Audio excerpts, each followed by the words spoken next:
Good afternoon. Good evening, family. Welcome to the Mental House with me, your host, Khadijah. As y'all can see, I'm probably looking a little frazzled right about now. It's early in the morning on Sunday, and I've got to share one of the worst evenings with my family. Um, just, it just lets me know just how dysfunctional people are and behavior that they think is normal. And there's a lot of people living beneath and below the grid that is so crazy that I don't think they can be saved. I don't know. It's different for the children that are in that environment, but for the adults, it's like you're dealing with an impossibility. And what I'm talking about more specifically is y'all remember me telling you about I had these neighbors that moved in, and it was almost like the John Belushi movie. It was worse, just absolutely worse. Because usually when we move in, when I say me, we, I mean as black people, it's pretty much it's very basic problems we have. Well, I don't know if I should say basic, but it's probably either two problems. Either we're out of control when we move into a neighborhood and we don't know how to respect other people that live in a neighborhood. I don't know if that comes from if we come out of a public housing situation or if we just don't give a damn. Just haven't been taught that you have to respect other people as well as yourself. Those are valuable tidbits um, to share because these neighbors, thank God, my prayers were answered. Um, Not just my prayers, but my work as well, because I had to talk to the property owner. Y'all know I used to be a health inspector, and I definitely know the procedures into having a house deemed a nuisance property. And I was trying to avoid that because I have a good relationship with the owner of the home. The only thing I don't like about him is he doesn't screen his tenants well enough, in my opinion, to move in. I mean, this was a very nice house. In fact, I was trying to, like I told y'all before, I was trying to purchase the house myself because they didn't want much for it. Houses are not very expensive here where I live. Um, they're, compared to being on other coasts, living in Milwaukee or living in the Midwest, I should say. The properties are not as high as you would think, probably except for safe or maybe Chicago. But with that being said, I've digressed, so let me stay on task. Um, this guy bought the duplex, so he's got a couple upstairs in the house and he's got a couple downstairs. Now, the couple downstairs is not as stable actually as the couple that lives upstairs. And what I mean by that is when they walked into the neighborhood, the first day I noticed they were moving in, that night the police were there. Okay. And subsequently, every day that followed it for about a week, I would wake up and see a squad car out there. So there's not many homes on my block. And so when somebody is acting a damn fool, it just really stands out. It's just really like, whew, what the hell is going on here?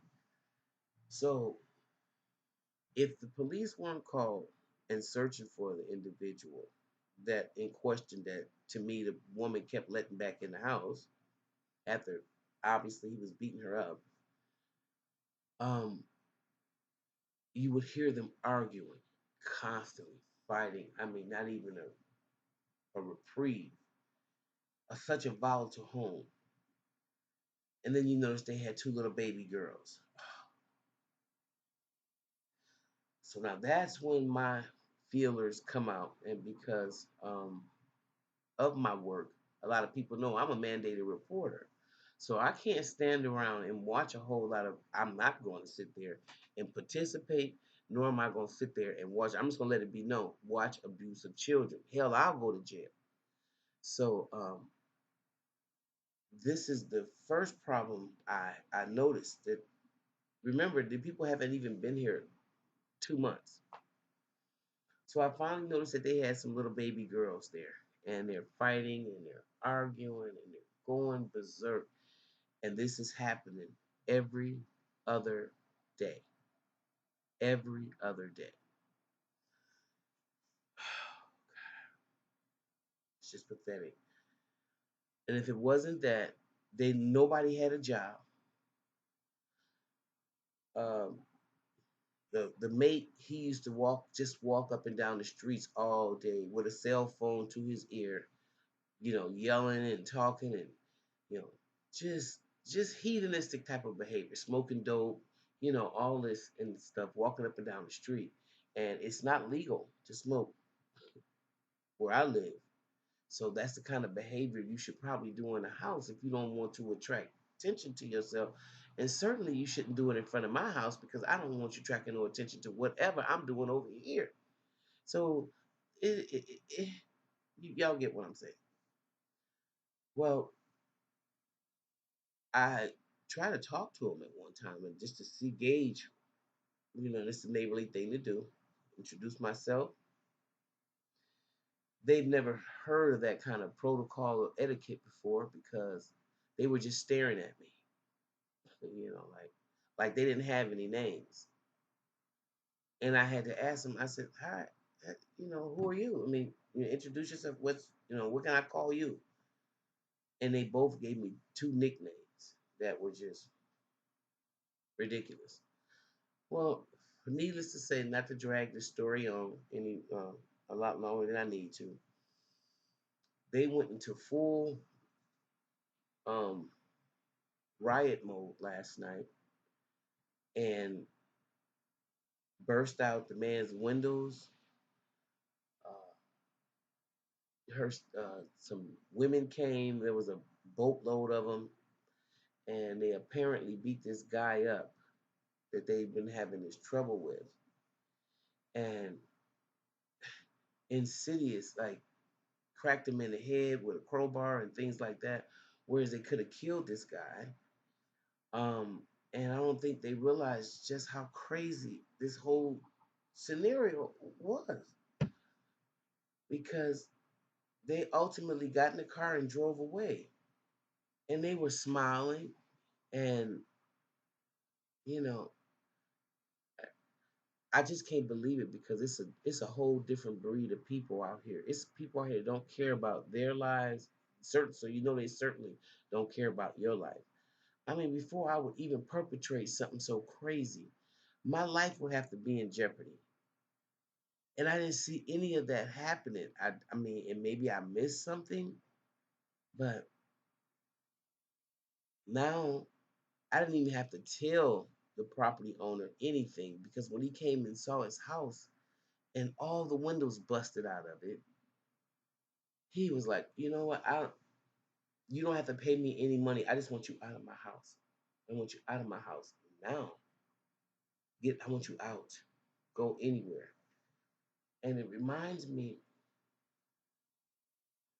of a property owner I knew that had come from Chicago, Robert Taylor Homes, in fact, and she bought a nice duplex, 3 bedrooms upstairs, 3 bedrooms downstairs. And since they were going to dismantle the Taylor Homes, um, and her relatives came up, and a lot of them got, I guess, assistance or some of them found jobs, she decided to put them in this duplex that she bought. And she owned her own business actually. And so this is what she did. She didn't stay in Robert Taylor Homes. Her family members did. Let me get the story correctly. Um, so she bought this beautiful duplex. Like I said, 3 bedrooms up, 3 bedrooms down, and she began to put her family members in there so they didn't have anywhere to go. They were tearing down the buildings. All right, they were in there maybe about 7 or 8 months, she said, and then all of a sudden everybody just stopped paying her any money. Just stop. You know? No rhyme, no reason, just stop.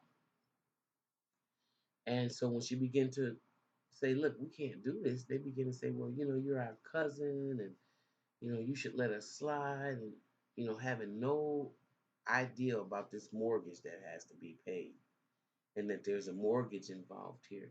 And it's not just somebody doing you a favor. Um, and they didn't get it. And they felt that since they were relatives, they could just not pay her rent, which is really insane.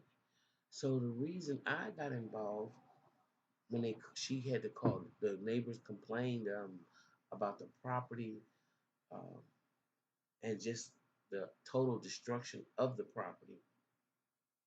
I went to the property and she put those relatives out. She told them they had to leave, and they literally destroyed her home. Every window, every door, they bashed in the walls with sledgehammers. All of these things because they had to move from their cousin's property. And then they left and went back to Chicago. Now, this is not normal behavior for those of y'all that engage in that kind of stuff. It's not normal at all. And then when your kids are seeing this, it just makes it just as mind-boggling. These are the kids that grow up to be your narcissist, your personality disordered, your high strung, your borderline, all of it, histrionic. These are the children because they're raised in madness and there's no decency, there's no order, and there's no perfect household. I'm not saying that. But these people are off the grid. And when you are off the grid like this and you don't even know it and you're raising babies,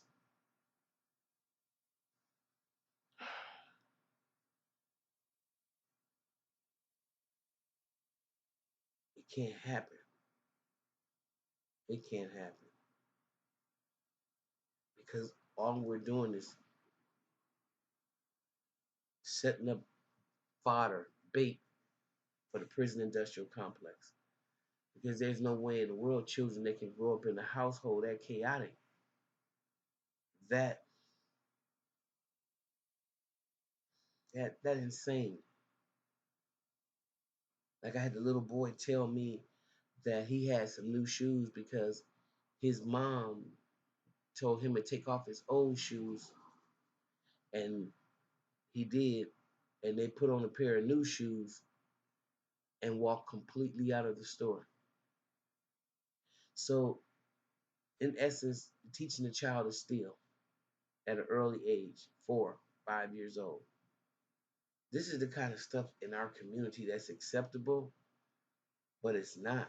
On a spiritual level, it's not acceptable, and on a progressive level, it's not acceptable.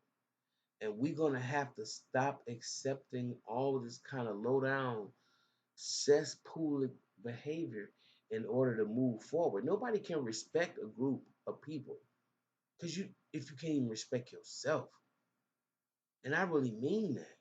If I can't respect myself, if I can't respect nothing around me, as Kevin Gates say, uh, I don't adhere to penitentiary rules.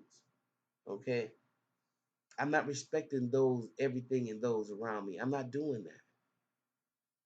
Then there's going to be problems, especially when I'm not running things, especially when I'm begging, or even if I'm not begging, especially if I'm in a situation where somebody is controlling what happens to me as a group, because we can't tolerate this kind of behavior. Nobody, nowhere is going to let a family move into their neighborhood and disrupt that neighborhood and the foundation of it that way, and think it's acceptable. Except for black people because they don't want to call the police on one another. They don't want to because they know if they call the police, somebody might die. Okay, and you don't want to see the people dead. However, you want them shut down by any means necessary. But do you want them to die?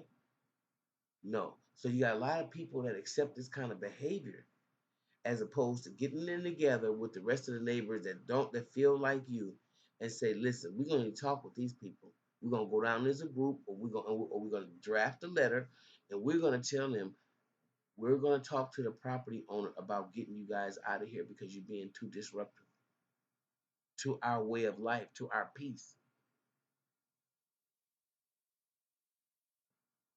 We're going to have to start communicating more, family, good, bad, indifferent. The good thing about it is the people are gone. Sad part about it is those babies are moving around place to place to place with no stability, none whatsoever. And they're going to create the same environment that they tried to create over here. And far too often it's acceptable when it really shouldn't be. Okay, you like what you hear? Like, subscribe. Thanks for being out there, and we'll talk next time in the mental house. I'm so glad they're gone though.